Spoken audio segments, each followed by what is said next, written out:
أتنا نيلون نصنعتنا كاب يوحنس أسر شمونته كاب إسران شوعاتن كساب 4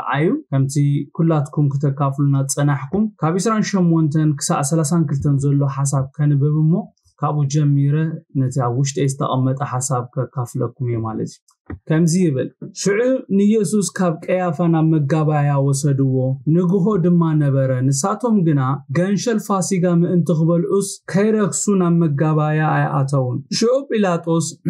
ناباتاتهم ناوات اي وزيو نزيساب اي زنتاي كسيتم تقولوا لكم بلوم نساتهم ازقبار كفون تزيكا ونسي ناباخا اي محلفنا يونيرنا إلهم ملسولو شعوب إلاتوس نسخاتكم وسدوو كم تحقهم غيركمون فردوو بلوم يسوس بينا يموت كموت كم زلوا كم ملاخت كله زبلوا قالم انت خفتم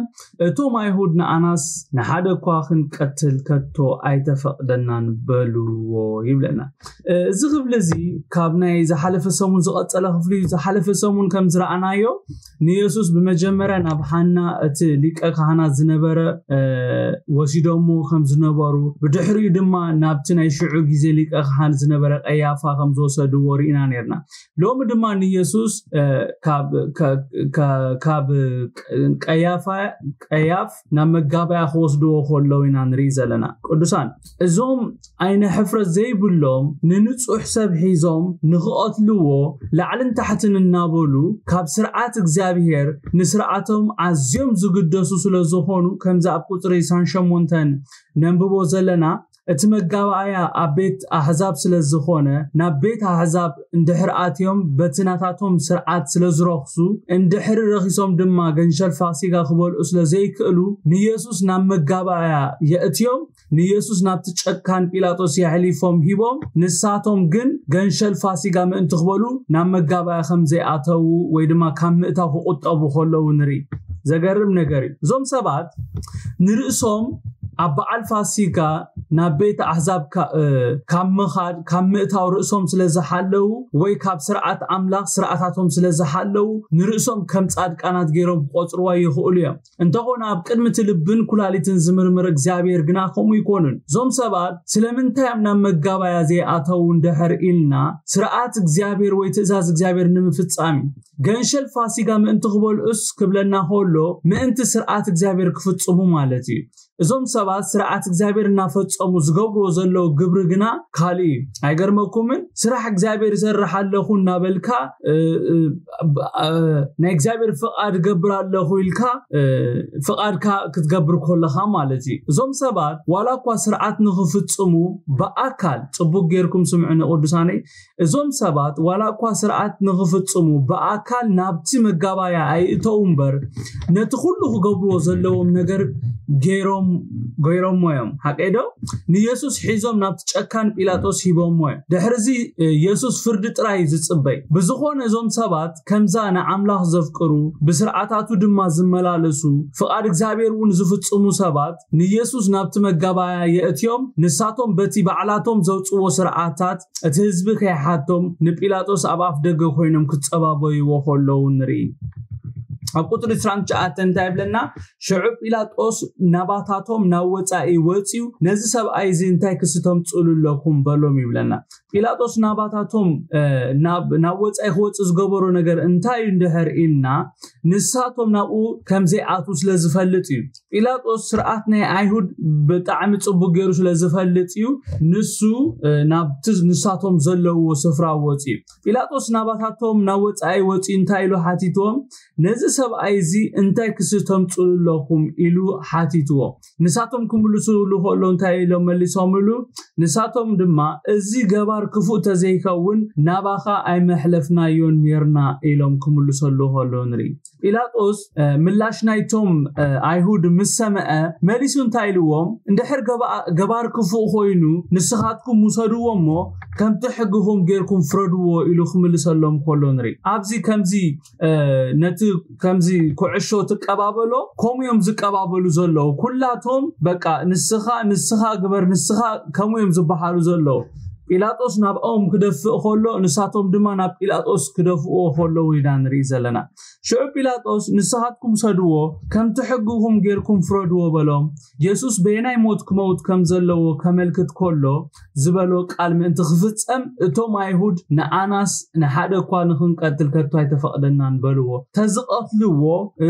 ሽዑ ንኢየሱስ ክርስቶስ በቃ ከምቲ ንሳቶም ዝደልይዎ ገይሮም ተዝቐትልዎ ደስ ምበሎም ነይሩ ኣብዝኮ ስምዑኒ ቅዱሳን እዞም ሰባት እኮ ንኢየሱስ ክርስቶስ እኮ ብዙሕ ግዜ ንኽቐትሉ ፈቲኖም ቶም ነዚ ሰምዑ አይሁድ እንታይ ኢሎም ይመልሶምሉ ንኣናስ ንሓደ እኳ ንኽንቀትል ከቶ ኣይተፈቕደናን በልዎ ይብለና እዞም ሰባት ክንደይ ሰብ እዮም ቀቲሎም እኮ ብዛዕባ ኢየሱስ ስለ ዝተጻሕፈልና ብዛዕባ ኢየሱስ ስለ ዝተመዝገበልና እምበር ኣብ መጽሓፍ ዘይተጻሕፉ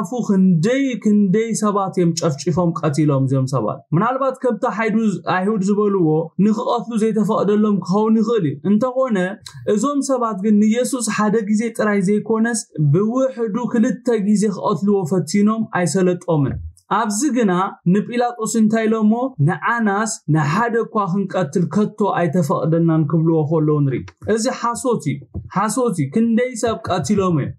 ናብ ዮሐንስ 8:56-59 ከምኡን ዮሐንስ 10:30-33 ክንንብብ ኮለና አይሁድ ንኢየሱስ ክልተ ግዜ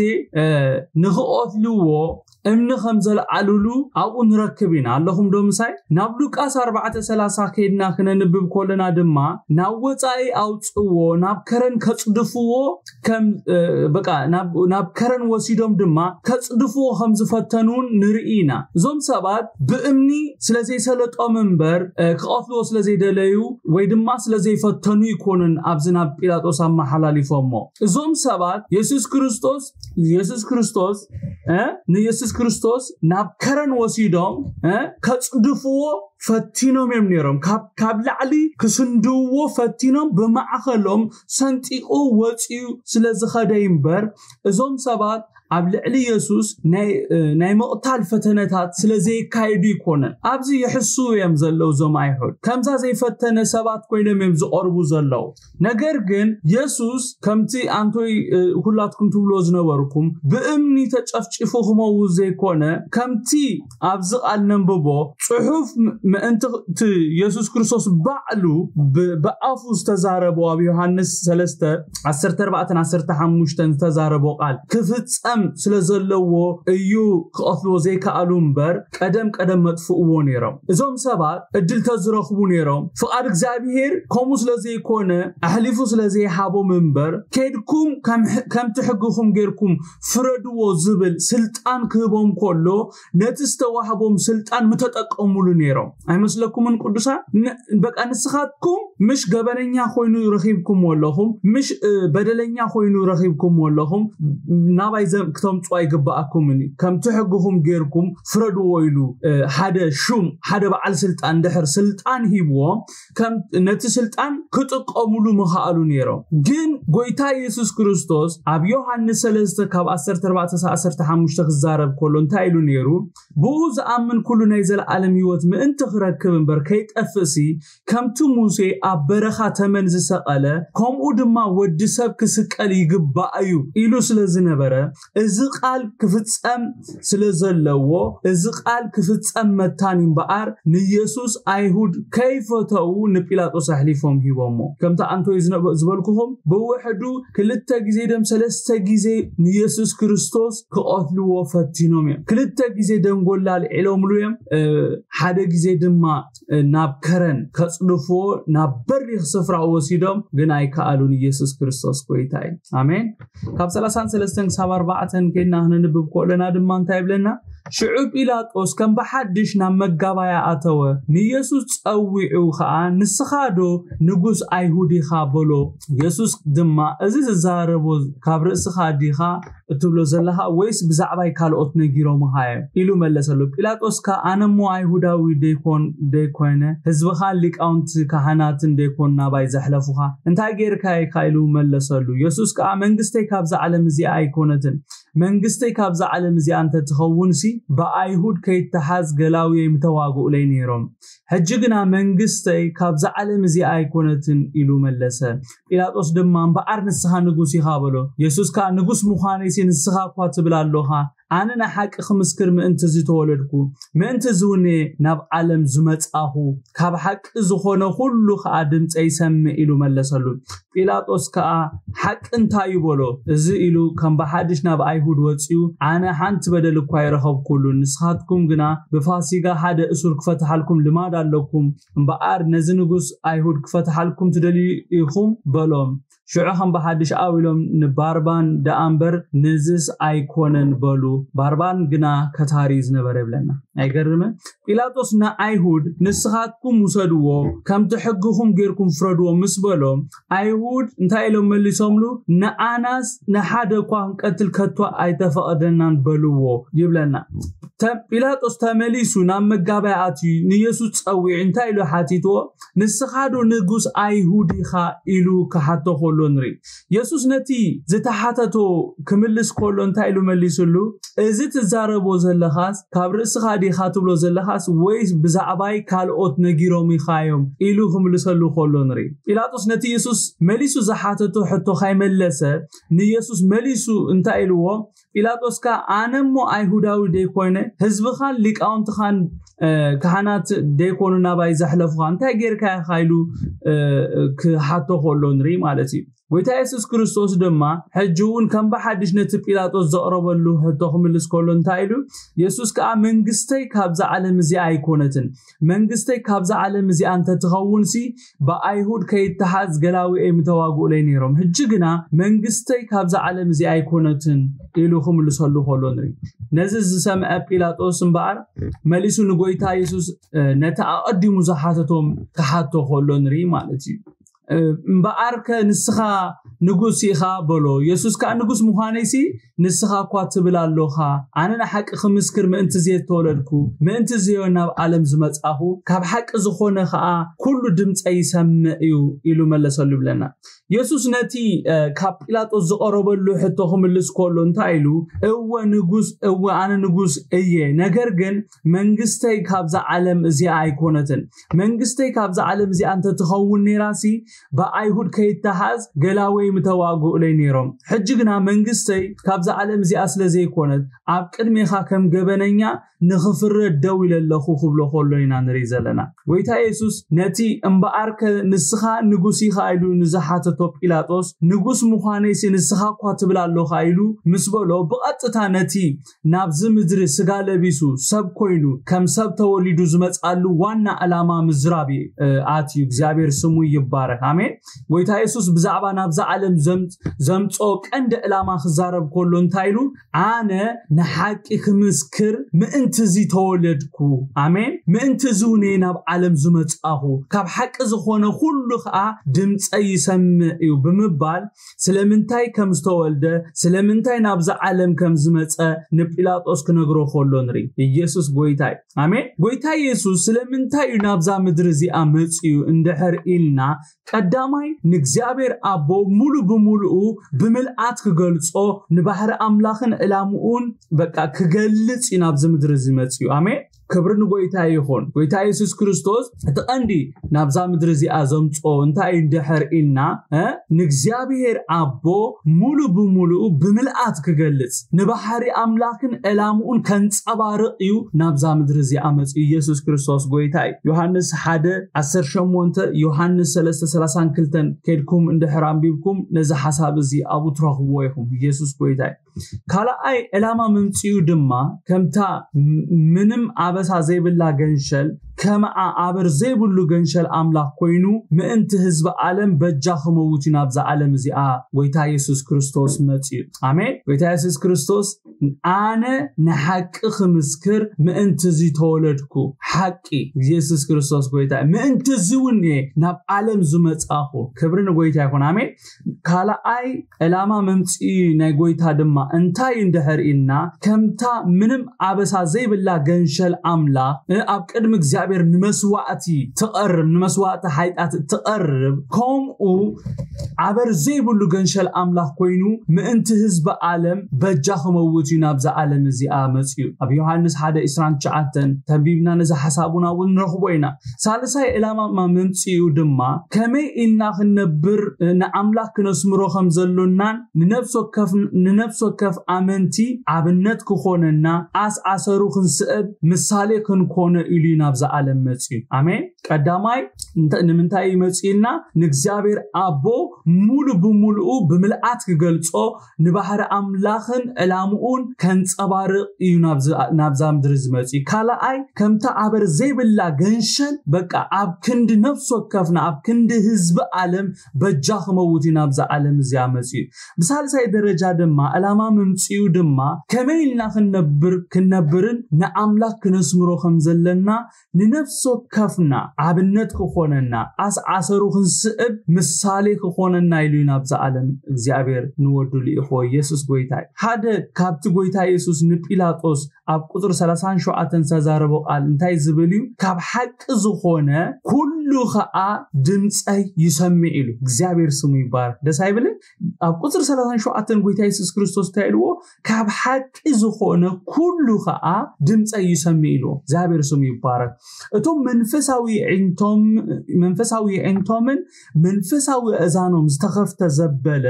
ጥራሕዮም ንሐቅ ክፈልጥዋን ንሐቅ ክርድኡዋን ዝኽእሉ ኢየሱስ ክርስቶስ ጎይታይ አሜን ሃሌሉያ ጲላጦስ ንኢየሱስ ሐቅ እንታይሉ ሓቲትዎ ነይሩ ግን ንሐቅ ክፈልጥ ድልስ ዝነበሮ ሰብ ስለዘይነበረ ሓቲትዎ ጥራዩና ወጻኢ ከይዱምበር ሐቂ ኢየሱስ እዩ ክብርን ጎይታ ይኹን አሜን ሐቂ እንታዩ ንዝብል መልሲ ሐቂ ኢየሱስ እዩ ንሐቅ ኢየሱስ ንረኽቦ እግዚአብሔር ስሙ ይባረክ ጎይታ ኢየሱስ ክርስቶስ ባዕሉ ኣብ ዮሐንስ 10:46 እንታይሉ ነይሩ ኢየሱስ ከአ መንገድን ሐቅን ህይወትን አነ ኢሉ ማለት መንገዲ ክብለና ሆሎ ቦይሃ በቃ እሱይቱ መንገዲ ካለ መንገዲ ዝበሃል የለን እታና ባቦት ወስድ መንገዲ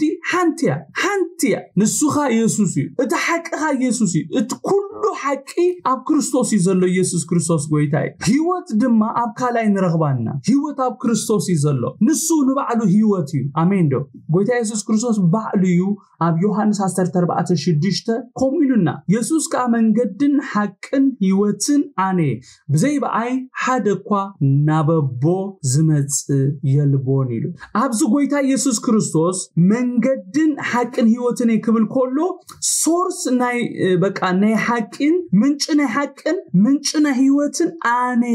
ይዝብለና ዘሎ እቲ ምንጭ ንሱ እዩ ስለዚህ እቲ ሐቅ መን እዩ ኢየሱስ እዩ እቶም ካብ ሐቂ ወይ ድማ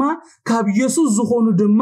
ድምጹ ይሰምዑ ማለት እዩ እግዚአብሔር ይመስገን ጎይታ ኢየሱስ ክርስቶስ ባዕሉ እዩ ካብ ሐቂ ዝኾነ ኩሉ ኸአ ድምጸይ ይሰምዕ ኢሉ ካብ ሐቂ ዝኾነ ክብል ኮሎ እቶም ናተይ ዝኾኑ ማለት እዩ አባገኤይ ማለት እዩ አባገኤይ ድምጸይ ይሰምዓ ኢሉ ድምጽ ካለ ስለዘይፈልጣ ካብቲ ካለ ድምጽ እንታይ ይገብራ ኢሉ ይጋልባ ኢሉ በቃ ጎይታ ኢየሱስ ክርስቶስ ነዚ ኣብ ዮሐንስ 10 ካብ 1 ክሳብ 5 አባገኤይ ኢሉ ናተይ ዘበሉ ድምጸይ ይሰምዑ ይስዕቡኒ ብምባል ገሊጽዎ ኣሎ ክብርን ጎይታ ይኹን ጲላጦስ እቲ ከም ኣብዘን በአር ጲላጦስ እቲ ከም ሓደ ሮማዊ ክገብሮ ዝግብኦ ምጽራያት ገይሩ ምስ ወደአ ነቲ ኢየሱስ ብዛዕባ ሐቅ እንታይ ማለት ምዃኑ ዝምልሶ መልሲ ከይተጸበየ ኢየሱስ ንሮማውያን ሽግር ዝፈጥር ሰብ ከም ዘይኮነ ስለዝፈለጠ ክለቆደልዩ ነቶም ከሰስቱ ምንም በደል ከም ዘይረኸበሉ ክነግሮ ከሎ ኢና ንርኢ ቀጽና ጲላጦስ ከአ ሐቅ እንታይ ይበሎ እዚ ኢሉኻ ከም በሐድሽ ናብ አይሁድ ወጽዩ ኣነስ ሓንቲ በደል እኳ ይረኸብ ኩሉን ንስኻትኩም ግና በብ ፋሲጋ ሓደ እሱር ክፈተሓልኩም ልማድ ኣለኩም እምበኣርስ ነዚ ንጉስ አይሁድ ክፈተሓልኩም ዶ ትደልዩ ኣለኹም በሎም ሽዑ ከም በሐድሽ ኣዊሎም ንባርባን ደኣምበር ነዝስ ኣይኮነን በሉ ባርባን ግና ከታሪ ዝነበረ ይብለና አይገርመኩም ጲላጦስ ዋላ እኳ ነቶም ከሰስቲ ኢየሱስ ምንም ገበን ከም ዘይረኸበሉ እንተመስከረ ባዕሉ ወሲኑ ነፃ ክብሎ እንዳኸዓለ እቲ ፍቃድ ኣምላኽ ክፍጸም ስለዝነበሮ እቲ ናይ ሙሳን ስልጣን ካብ ኢድ ጲላጦስ ተወሲዱ ናብቶም ከሰስቲ ክሓልፍ ኮሎ ኢና ንርኢ ካብ ቁጥጽሩ ወጻኢ ክኸውን ኮሎ ኢና ንርኢ ዘለና ምንም ከም ዘይውስን ኮይኑ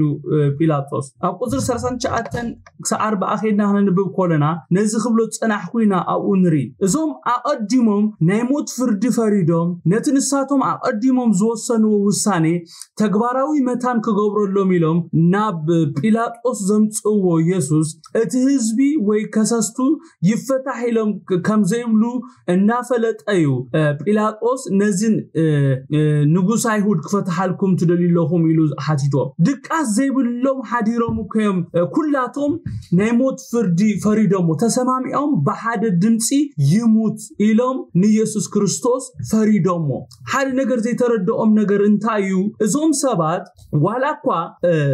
ኣብናይ እግዚአብሔር ማለት ኣብናይ እግዚአብሔር ሐሳብ እንተ ዘይሓለው ነገር ግን ናይ እግዚአብሔር ሐሳብ ኣብ ህይወት ኢየሱስ ክፍጸም ግን ተሓባበርቲዮም ኮይኖም ዝብለኩም ተረዲእኩም ንለኩም ቅዱሳን ንክልተ ነገር ኢና በቃ ንሕና ወይ ሰይጣን መጠቀም ሰይጣን ኢና ንኸውን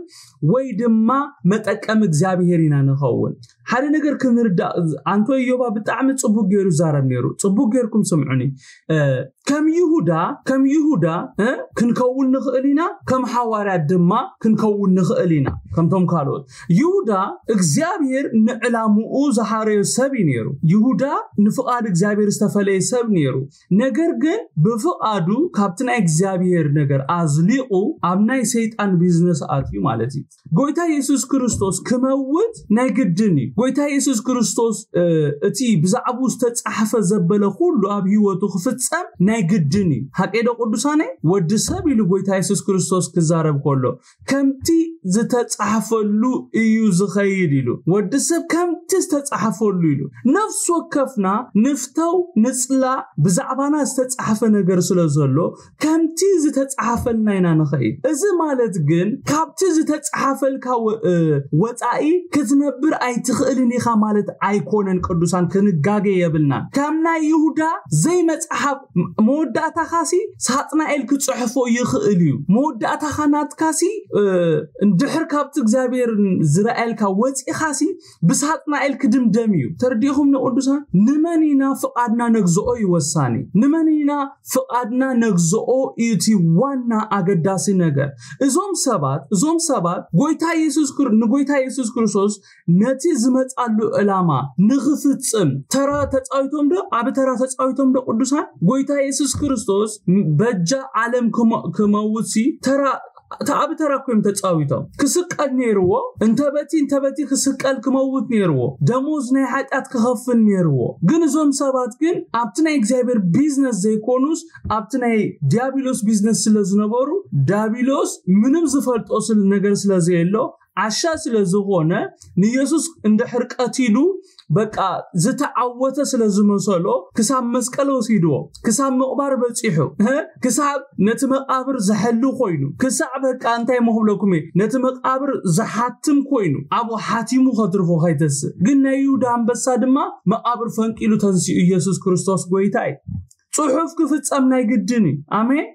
አሜን ደ ቅዱሳን ሎሚ መጠቀምና አይመኒና ንኸውን ዘለና ሐሳብ እግዚአብሔር ዶ ንፍጽማለና ንሐሳብ እግዚአብሔር ዶ ነስተናግዳለና ወይስ ድምጽናይ ዳቢሎሲና ነትናይ ድምጽናይ ዳቢሎሲና ምላሽ ንህብ ዘለና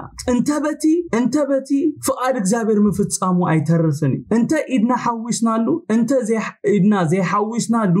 ናይ እግዚአብሔር ነገር መፍጻሙ አይተርፍኒ እሶቦስኪ ይሁዳ መጽዩ አይመጸኮ ዞም ሰባት እኮ ኢየሱስ ክርስቶስ በቃ አማሲዮ መሐዝዎ ነይሮ ስለዚህ እግዚአብሔር ሎሚ ምስተውዓልና ይክፈቶ አሜን ምስተውዓልና ይክፈቶ አብዚ ኢየሱስ ክርስቶስ አህሊፎም ክብዎ ሆለው ኢየሱስ ክርስቶስ ይሰቀል ኢሎም በሓደ ድምጽ ኸድምጹ ኾለው እንታይም ዝብሉ ነይሮ ፍቃድ እግዚአብሔር ኣብ ህይወቱ ይፈጸም እዮም ዝብሉ ነይሮ ፊሬድ ጎይታ ኢየሱስ ክርስቶስ ስለምንታዩ በቃ ዘሐዝን ነይሩ እንደህሪልና ስለምንታዩ በቃ ብጣዕም ዘጉዮ ነይሩ እንታይ የጉዮ ነይሩ እንደህሪልና ኢየሱስ ክርስቶስ እቶም ይሰቀል ዝብሉ ዘለው እቶም አሕሊፎም ዝብዎ ዘለው ምእንተኦም ነዚ ሁሉ واقع يخفل كم زلو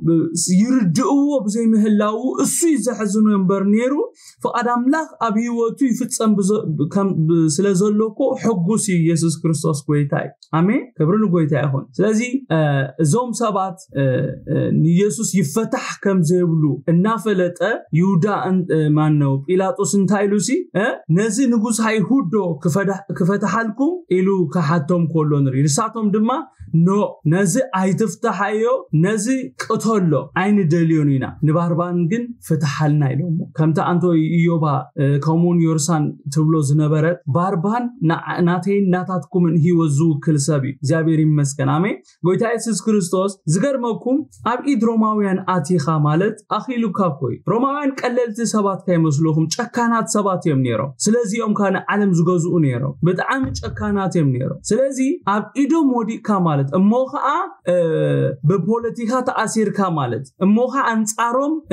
انصاروم تسليفكا رخيبومخا نصاخت وص مالت زي حسبي باربان كتاري نيرو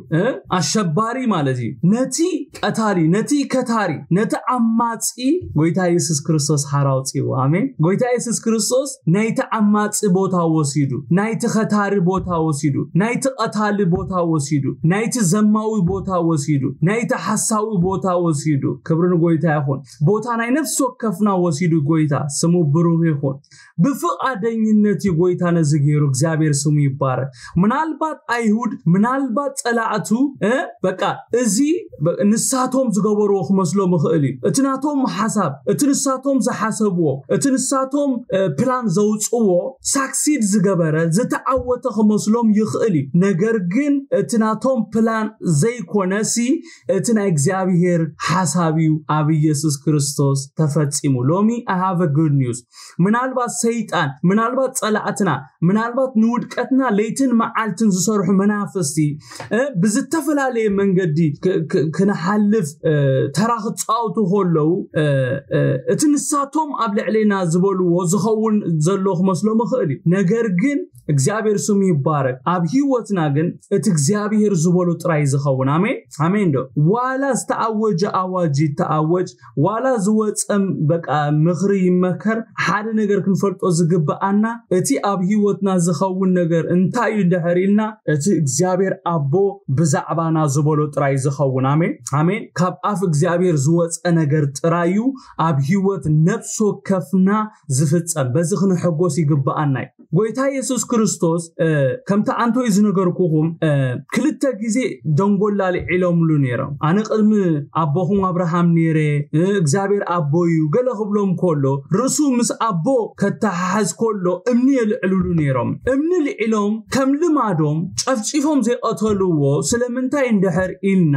ንእግዚአብሔር ፍቃድ ስለዘይኮነ ቅዱሳን ሓደ ነገር ፍለጡ ቅዱሳን ስለዘይደለዩ ይኮነን ነቲ እምኒ ደርብዮም ሆይደ ክቀትልዎ ስለዘይካአልዩ ፍቃድ እግዚአብሔር ስለዘይነበረዩ ፍቃድ እግዚአብሔር ስለዘይኮነዩ ኃይል ዘይረኸቡ ሕጅውን I have a good news ጽቦ ዜና ጽቦ ብስራት አለኒ